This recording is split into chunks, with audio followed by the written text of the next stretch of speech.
Hello everyone, this is Direwolf20 and welcome to part 3 of Intangible Mod Spotlight. I'm very excited today because we've got a bunch of cool stuff to check out. We need to investigate today. First, I'm going to continue with the Soulbone armor stuff so you guys can see how to infuse it so that you can use some of your passive spell effects that you've been checking out courtesy of your foci. Things like repairing armor and different behaviors, pretty much anything that's a square symbol in here. See, can't cast it, unfortunate.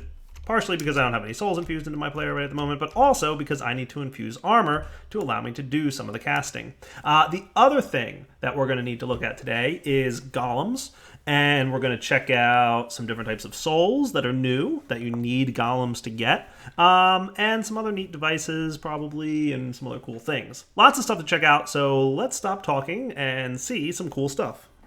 So let's talk about infusing Soulbone armor. Last episode, we checked out how to craft it, courtesy of the Soul Forge, and one of the things that the Soul Forge can do, which is this crafting ring right here that we just did. There are other mechanics that the Soul Forge is capable of that we will be taking a look at today. But first, we're going to talk about infusing or tempering the armor with a soul. So basically, the way tempering armor works is as follows. When you want to cast a passive spell, it's going to tell you the maintain cost of that spell. In this case, repairing your armor requires one benign soul to be maintaining that ability, right? In order for you to use that ability, you must have at least one type of Soulbone armor infused with that soul type. So let's go ahead and get some Soulbone armor. How cool is that stuff? Oh man, it's awesome, right? Yeah, Soulbone armor is neat looking.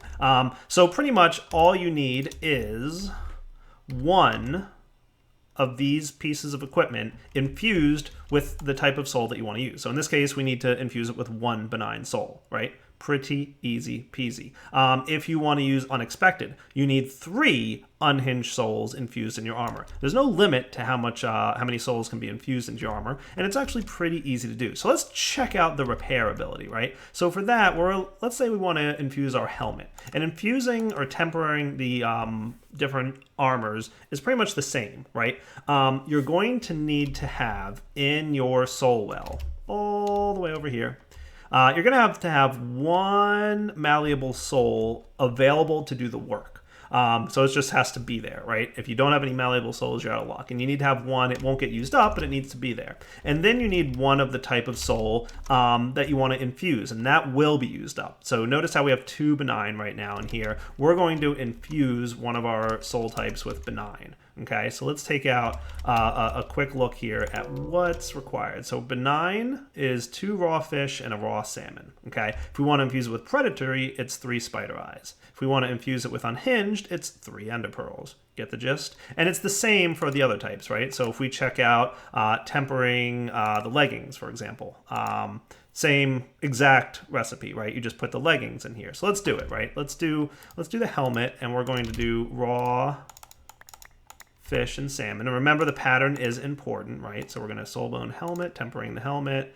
So let's do that. Let's do our helmet, our salmon, fish, and fish. And then if I press the redstone signal here, boom, ta-da, it's infusing. If we go check out our soul well, we're going to see that it used up one of the benign souls, which is pretty cool. See how malleable says 2 of 3, and it just regenerated to 3 of 3? So it temporarily used that soul to do the work, and then when the crafting is done, that soul is returned to the well.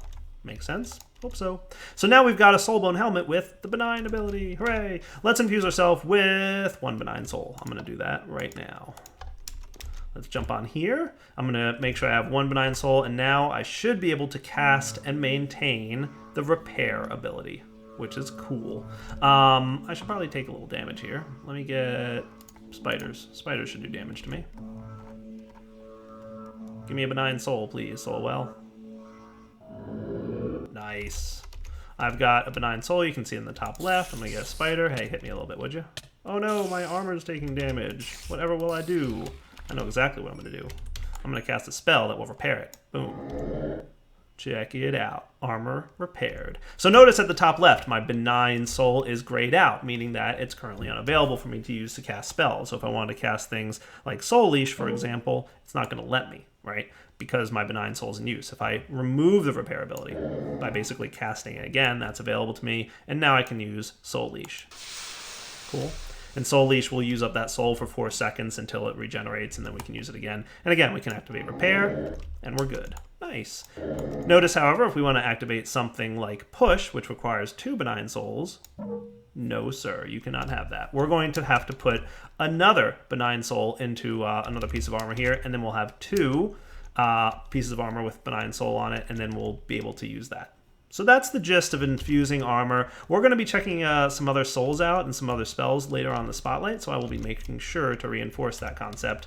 But that is pretty much the concept of tempering armor. I keep calling it infusing, but the correct term is tempering the armor. You basically need to make it so that the armor, is cool with that type of spell and soul.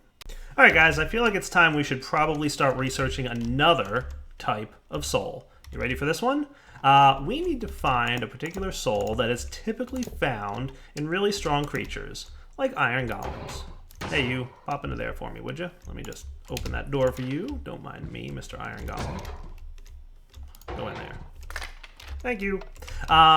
This type of soul, however, is a little bit different. So let's first do the discovery.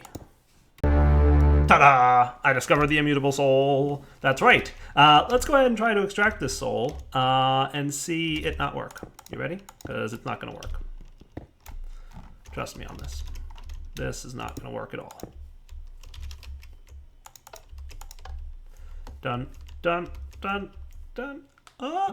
Aw, it didn't work. What happened? Well, if we look in our book, we will discover that we're going to need something called a synthetic resonator. The synthetic resonator is the secret to extracting the soul of a synthetic being, like an iron golem.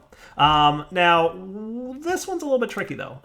We need to place this thing on top of a bone cage to extract the soul. However, it requires a really large amount of strength, and no mere mortal organic creature can handle it. I wonder if there's something that can help boost my strength. That something is golems. So there's a bunch of stuff that we want to learn about golems. They are awesome. I can't wait to show you all the mechanics that golems have. But first, let's talk about the basic components that we're going to need for golems to work. We're going to need 2 things, golem factory and golem part assembler. Okay, so let's take a look. Golem fabricator and golem part assembler. These are the 2 things basically that we're going to need to kind of get started here. So let's put some stuff. I have to organize my inventory. I got so much going on right now.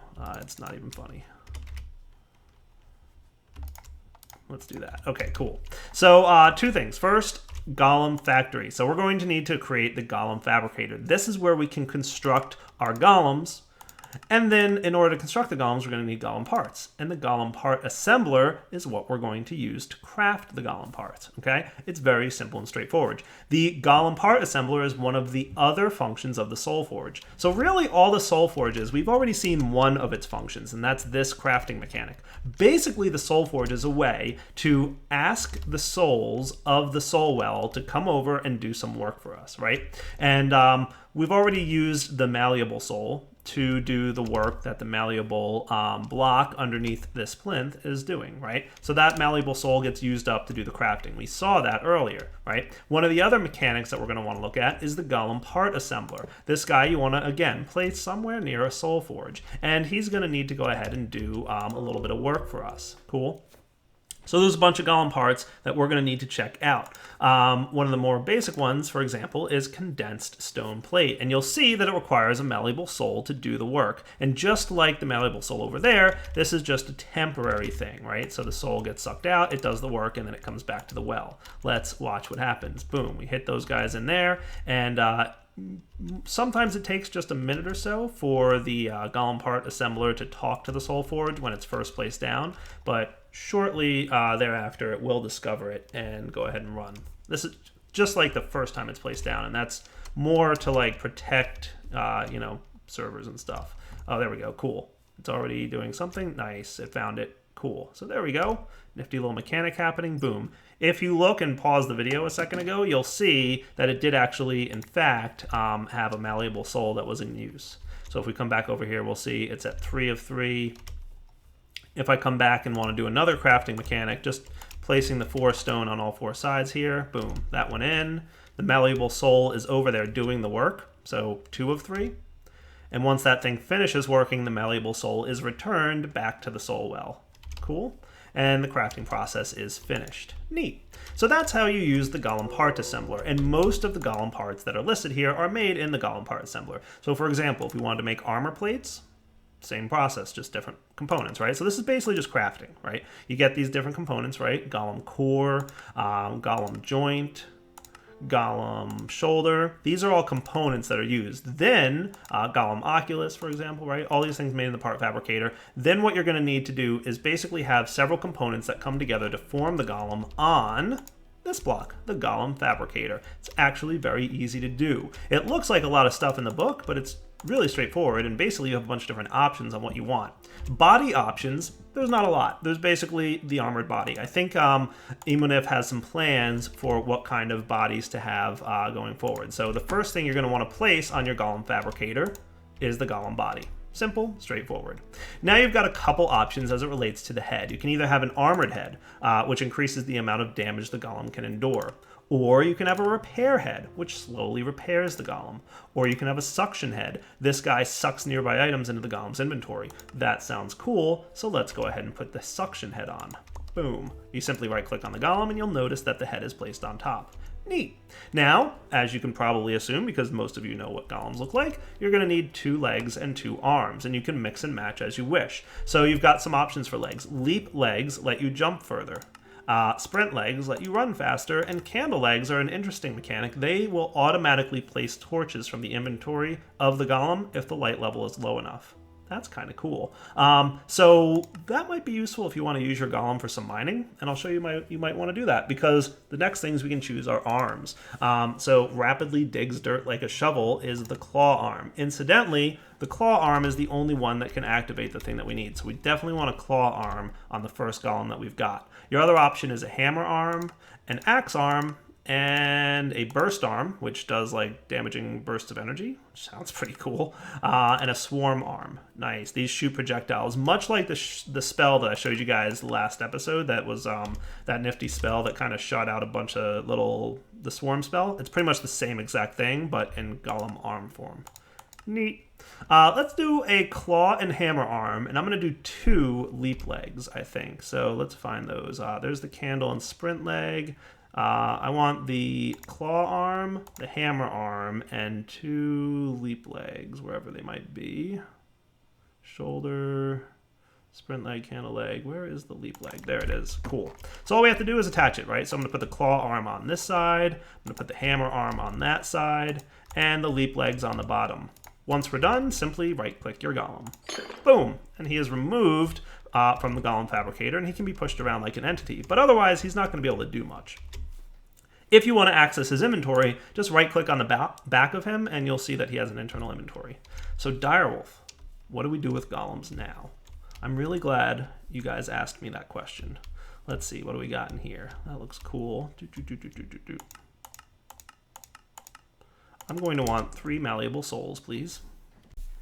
3 malleable souls. Why would I want that? Because I want to become a soul. Remember how we can control animals? We can also control golems. Just fly right over and right-click. And suddenly, we are inside the golem. What is up? I'm a golem. How's it going? So, different materials and abilities. Very cool stuff that we can do here. So, let's see. What was it? The left... So the right arm, I made the digging arm, I think. Yes, there we go. Cool. And as you can see, he can dig in like a 3x3 pattern, I believe. Nice. And the hammer arm, which is the one that I made the right arm, as you can assume, breaks in a 3x3 of stone. Nice. The hammer arm will only break in a 1x1 of dirt, obviously, but that's pretty cool. And because I have that... Dig, dig, dig. Uh-oh, I might have got myself into trouble here, guys. I made the jump legs so I can easily jump out, relatively easily. The jump legs give you that extra jump ability. And then when we're done running around in our nifty golem that does cool things, we can either just shift-click, just like you were getting off any entity. You can get back on him. So cool. Or you can, if you want to redock him, you can easily go like this and just, right-click, and your soul will release the golem back into the golem fabricator. Nice. Incidentally, while he's in the Golem Fabricator, you can attach pipes to the back here and pump items out of the Golem's inventory. Once you're done, you can jump back into the player's body, and hello, I'm a human again. I can right-click him and access the inventory that he picked up, and all kinds of other cool stuff that he did. Very neat, right? Yeah. Totally digging that. So, bunch of cool things. Let's see. There we go. So all the things that he picked up went into the Golem Fabricator's internal inventory. So this thing has an internal inventory, which can be pumped out with pipes. The Wrecking Golem here that I made has his own internal inventory, which was automatically transferred to the Golem Fabricator once I docked him. How cool is that? If you want, let's see. Let's do this. Let's redock him. Cool. We can replace arms. So if we decide that the hammer arm is neat, but we want a different type of arm, what we can do is just get one and replace it. So I want to grab a golem arm that does other things. Like, I want to try that projectile one. Armored plate, sprint leg, handle. Where is this thing? Claw arm, leap leg, hammer arm, burst arm. I think that's the one I wanted to try. So let's replace his hammer arm with a burst arm. Boom. What is up? Nice. Looks like there's a cooldown on how often I can use that, but... Ha ha ha! That is awesome! Oh, that was cool. Alright, I gotta go try it on a sheep. Oh yeah, I probably don't want to hold shift or anything. Nice! He one-shot a sheep. I have no idea how much damage this does, for the record, but it's enough to kill a sheep in one hit, so that's good enough for me. Cool. Wonder if this golem can run. Can I like double tap forward or something? Not so much. But remember, there are sprint legs. So this guy has the jump leg ability, which lets me like jump more in the air. I think I can do 2 jumps in midair. Obviously, if you put sprint legs on, it would be a little different. All right, let's go do the thing that we made this golem for, which is the following. Let's actually maybe dock him real quick. All right, so let's see. There we go. Let's craft the thing that we were talking about just a minute ago, which was the need for the synthetic resonator. So this thing is just a crafting recipe. Synthetic resonator on top of this dude.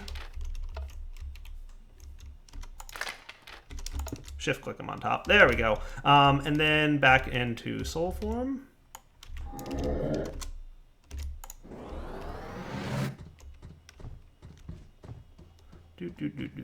So very, very simple mechanic here. To activate the synthetic resonator, click it once. Done. Notice how it's spinning. That's all there is to it. I get the feeling Emanif just like said, hey, I made these really awesome golems. I want to force you guys to at least use them a little bit. But trust me, they have some cool abilities. So I could see myself like mining with this guy, right? Like running down into a cave, mining with him, bringing him back up, docking him at the docking station, and then having like buildcraft pipes or something pull out the back of it and start, you know, doing stuff. But now all we have to do is activate it. Because this little guy up here is spinning, we now have a new type of soul. How cool is that? He will pathfind his way into the appropriate direction there. Spider can probably be released. And whoosh, we have the immutable soul. Nice.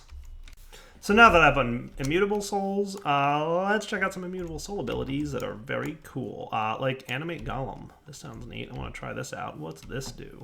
Yoink. Nice. What's up, golem? How's it going? So you can animate stone or dirt to form golems. That sounds pretty cool. There's also the shield ability, which requires 1 immutable and 1 malleable soul. So let's go check out that. I'm put benign on my stuff, so let's do immutable and intangible on there real quick. I'm gonna go do that off camera. All right, easy peasy. Just went and got immutable and malleable on my soulbound helmet. Remember, you can pretty much put as many component types as you want on each of these, so you're in pretty good shape there. Let's cast, I want to cast armor first, because armor's cool. It makes your armor provide more protection. You ready for this? You ready? You ready? Let's do it. 5, go. Oh yeah. Notice that it's using up one of my immutable souls, which is cool. Uncast it. Oh, that's awesome. Dude, how cool is that? I like it. Let's see it from behind. Oh, that's neat. All right, I'm having too much fun. And then shielding, right? Shielding is neat. Shield's cool. It will actually completely protect you from one bit of damage. So like the next hit you receive will cause no damage at all. I want to try that with a creeper and just see. I'm pretty sure that will work, right? Hey, creeper, I'm here. See? No damage. The shield is temporarily down, but it recharges after a few seconds. Nice. That is cool. And don't forget that you've got the overclock and unexpected abilities that add other effects to your existing abilities. So lots of combinations here that you can play with just a little bit. Yeah, it's really neat. I never did try place. I need more Ys, I think, infused. See, it's not letting me do it. I do have the one malleable I need, but I don't have the 2 Ys. But at some point I want to try that. Animate tool, I might want to try that one out. Let's try animate tool. I think I just place a tool on the ground and animate tool, go. Ah, that is awesome. Look at that, animated item. Nice. Will you attack enemies for me, Mr. Animated Tool? Ah, that's awesome, he did. Nice. That's cool. Just out of curiosity, I want to try animating my pickaxe. Ah, that's awesome.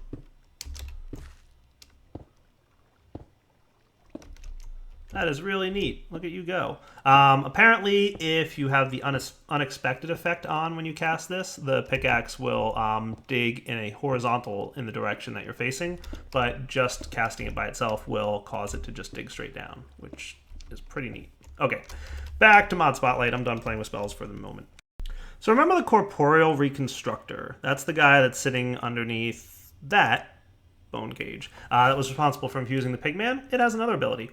Reconstructing bodies. We're going to need 1 benign, 2 immutable, and 2 malleable souls to do the work, and then we're going to need 1 immutable and 1 unhinged spell to actually be consumed during this process.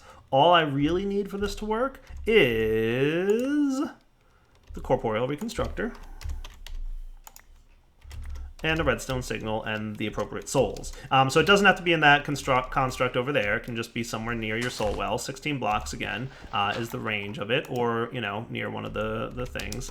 This thing is a neat ability, so check this out. I put a bunch of extra souls in here for the time being. Obviously, there's a bunch, so that's cool. So we should have enough. Let's get out our spell foci and cast Intangible, which is neat. By the way, Intangible has another ability. I think if you right-click on a block face, let's see, what is it? Left-click. Oh, hey, there we go. Nice. Is it? Yeah, look at that. It's right-click, I think. Nice. As an intangible spirit, you can travel through up to 3 blocks by just right-clicking on the block face, and if there's, empty space within 3 blocks of where you clicked, it'll teleport you right through it. That's neat. That's just another ability. Let's go over here and stand on this plate for a minute, shall we? Dum diddy dum dum dum. Hey, cool. Hey, whoa, what's going on here? Yellow. That's cool. Intangible spell souls give you access to another cool ability of the Corporeal Reconstructor. That is the ability to craft yourself another body. How's it going? Similar to the sync mod, you can craft multiple bodies for yourself, and you can easily traverse them courtesy of the intangible spell.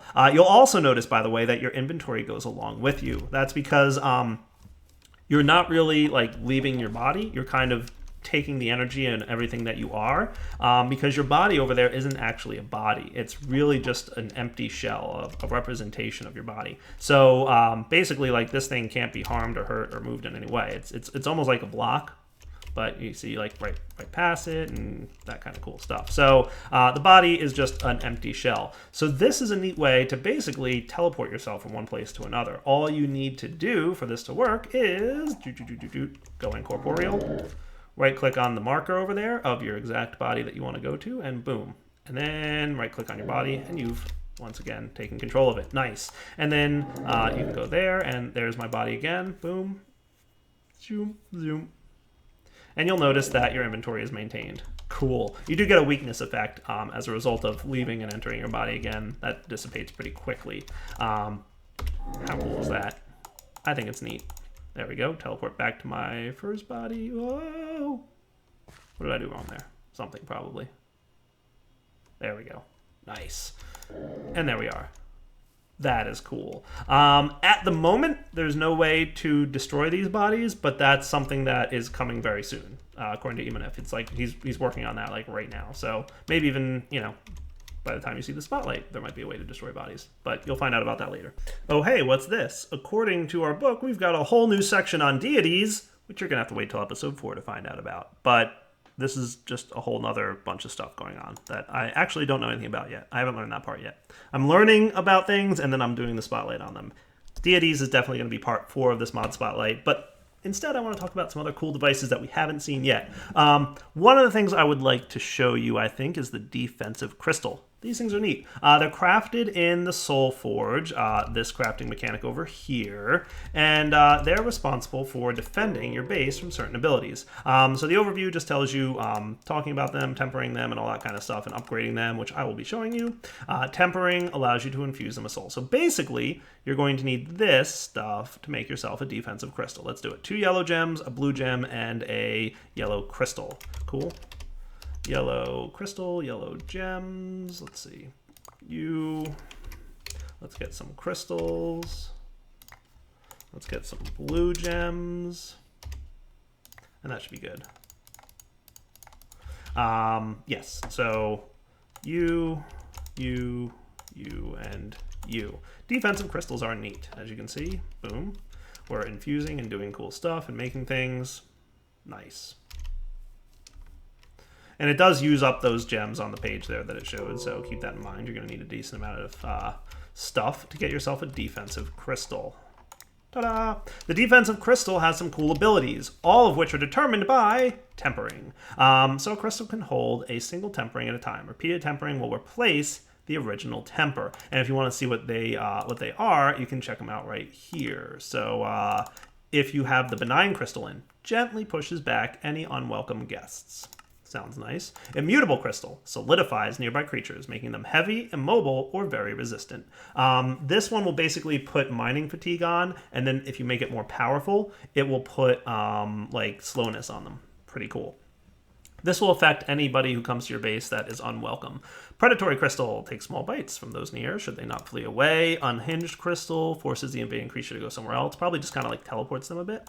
Malleable causes all nearby monsters to become very interested in the intruder. Nice. And wise crystal generates a redstone signal when somebody is nearby. Let's try predatory. That sounds cool. Take small bites from those near. Let's give it a shot, shall we? So tempering is pretty easy. It works similar to tempering the armor, and I think it's even the same recipes. So benign there. You can see immutable there. Predatory, 3 spider eyes. That is the same recipe as tempering the armor, so we're going to need 2 more of those spider eyes. And it's a simple matter of 1, 2, 3, 4. Press the button. Boom. And it's going to go ahead and do the tempering.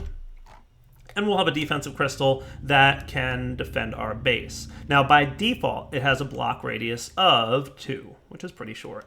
But let's go ahead and snag this guy. Defensive crystal here. We're going to place him in the world. Ta-da! And you'll see him kind of just sitting there being cool.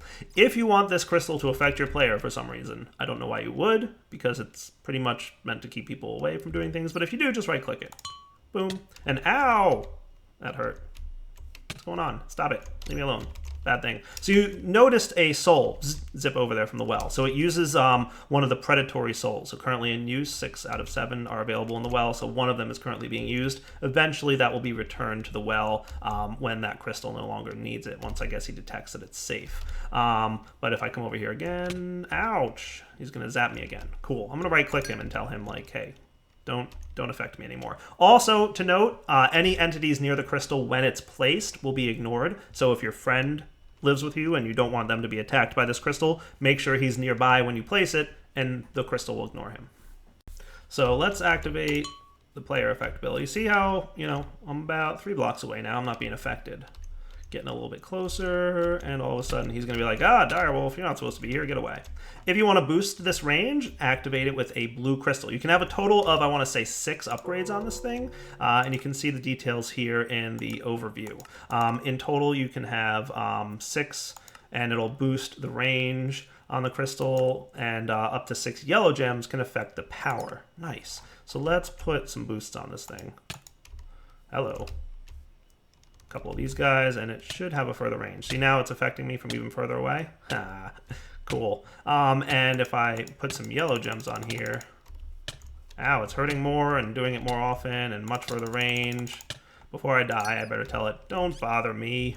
So more blue gems and yellow gems. Blue gems affect range, yellow gems affect the strength of whatever it's doing. Pretty neat, right? And when you break this guy, you'll get your gems back and the crystal. And if you want to change it to be a different type, just, recraft it basically. So if you want to make it benign, do so.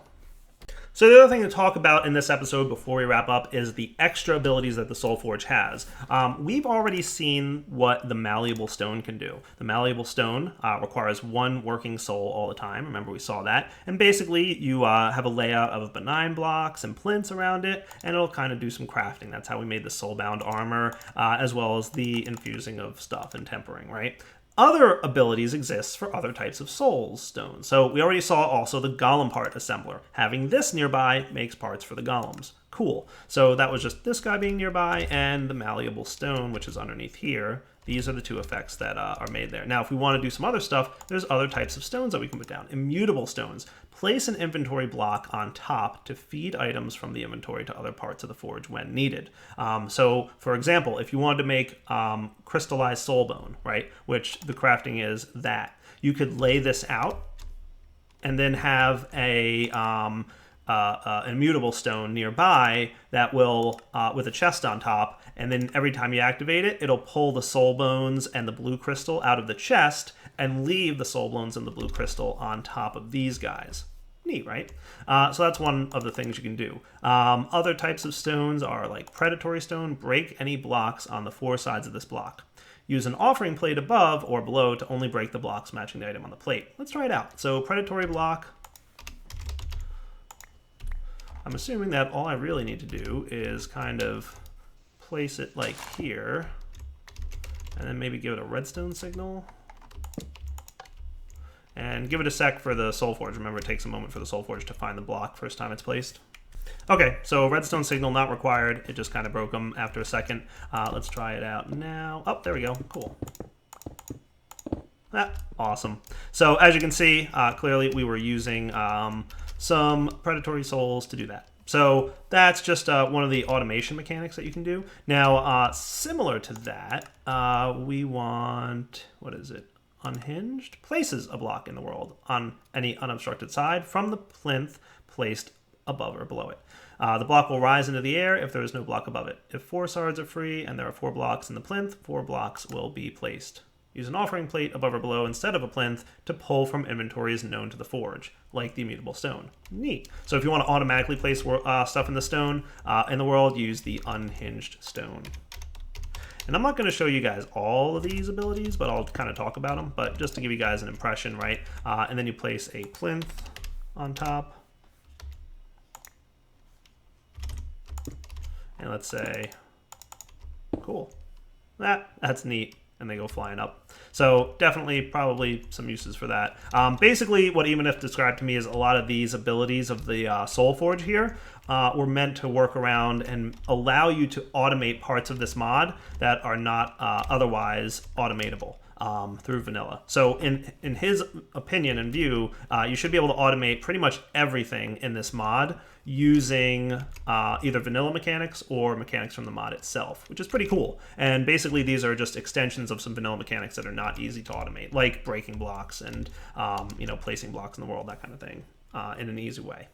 So you'll quickly find that malleable stones can do some crafting for you, and wise stones, crafting obviously that we already saw, the malleable over there, wise stones will place blocks in the world and cause them to fall instead of rise up. It's almost the opposite of the unhinged stone over there. Neat. So what's next? Direwolf, you're wrapping up episode 3 here, aren't you? Yes, I am. What's coming next? Well, we have 2 more types of souls to learn about, and we have a deity system. Let me read to you just what Emanif messaged me. I said, so what's going to go in episode 4? He said, deities, laser, boss fights, shrines, worship, priesthood, and the soul wrench. What? Like, There's maybe a 5-part episode just reading that, because I literally, like, that's the message he just sent me. He's like, these are the things that you're going to have to cover next. And I'm like, whoa, I have a lot more to do, which is awesome. So we will come back next episode. We will talk about deities, and apparently laser, boss fights, shrines, worship, priesthood, and the soul wrench. Those are the things that we're going to be talking about next episode. For now, Direwolf20 signing off. Hope you guys enjoyed part 3 of the Intangible Mod Spotlight. For now, take it easy.